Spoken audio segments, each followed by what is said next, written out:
Hello guys, so it's really a very proud moment that we are celebrating our 77th independence day. हम लोग 78वें वर्षगांठ को मना रहे हैं, अपने अमृत महोत्सव को मना रहे हैं। 78 साल हो गए हमारी आज़ादी को।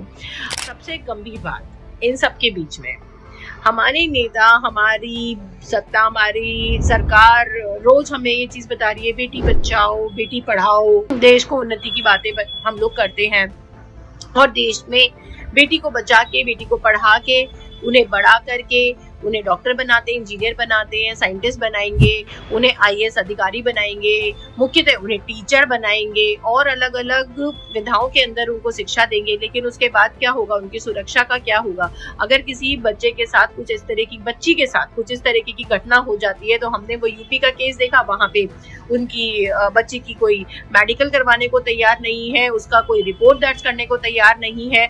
यहाँ पे ये आरजीकर हॉस्पिटल के अंदर उसी की डॉक्टर के साथ इतना घिनौना काम हुआ है और उसके बाद जो अधिकारी लोग हैं वो माँ बाप को कह रहे हैं बच्ची ने सुसाइड कर लिया था, कोई कुछ कह रहा है, कोई कैमरा नहीं है, कोई इंक्वायरी नहीं करने दे रहा है।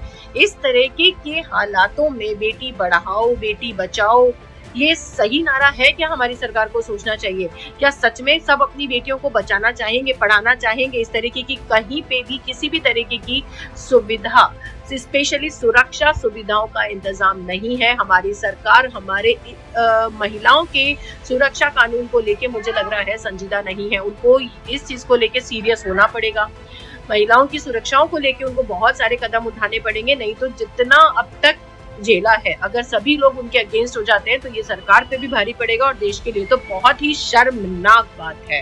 कोरोना के बाद सरकार ने अगर अभी भी कदम नहीं उठाए हैं, स्पेशली स्मृति ईरानी है जो बार बार महिलाओं के सशक्तिकरण की बात करते हैं, जया बच्चन जी हैं वो बार बार महिलाओं के सशक्तिकरण की बात करती है, क्या ये सच में सशक्तिकरण है?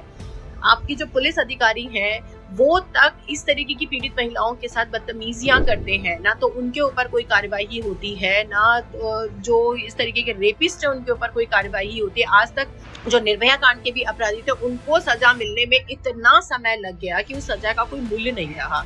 आप खुद बताइए कि क्या ये कानून व्यवस्था सही है?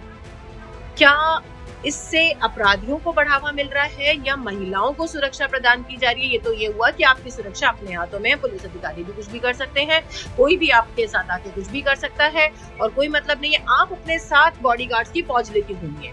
बहुत ही गलत व्यवहार अभी तक देश के प्रधानमंत्री जी का, अभी तक देश के किसी नेता का, वहां के लोकल नेता का या किसी का भी इस पे कोई बयान नहीं आया है, कोई चीज नहीं आई है। ठीक है 15 अगस्त है, लेकिन 15 अगस्त से को सेलिब्रेट करने के साथ साथ और बहुत सारे मुद्दे होते हैं, उनको इस पे बात करनी चाहिए।